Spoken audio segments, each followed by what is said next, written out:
اسرائیل کا دورہ کرنے والے پاکستانی نژاد امریکی خاتون انیلا علی نے سابق وزیر اعظم عمران خان کے بیان پر رد عمل دے دیا اور کہا ہے کہ کسی بھی پاکستانی وفد نے اسرائیل کا دورہ نہیں کیا، بلکہ جس وفد نے اسرائیل کا دورہ کیا ہے وہ پاکستانی نژاد امریکی بین المذاہب گروپ ہے۔ سماجی رابطے کی ویب سائٹ ٹویٹر پر پاکستانی نژاد امریکی خاتون انیلا علی کا کہنا ہے کہ عمران خان صاحب برائے مہربانی اپنے سیاسی مسائل کے حل کے لیے جھوٹ بولنا چھوڑ دیں۔ کسی پاکستانی وفد نے اسرائیل کا دورہ نہیں کیا، بلکہ پاکستانی امریکی بین المذاہب گروپ نے اسرائیل کا دورہ کیا ہے۔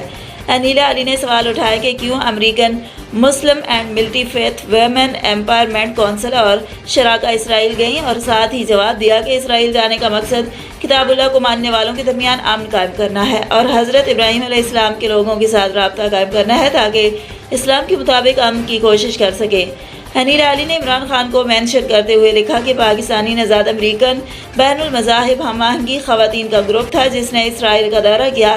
برائے مہربانی پاکستانی لوگوں کو غلط اطلاعات کی بنیاد پر غافل نہ بنائیں، اپنی سیاسی لڑائی خود لڑیں۔ انیلا علی نے ایک اور ٹویٹ میں تصویر شیئر کی اور لکھا، ہمارا پاکستانی امریکن وفد سعودی عرب، دبئی اور بحرین کے لوگوں سے ملا اور ہم نے اسرائیل اور فلسطین میں امن قائم کرنے کے طریقوں پر بات چیت کی۔ ساتھ ہی عمران خان کو مینشن کیا اور کہا، سچ جانیں۔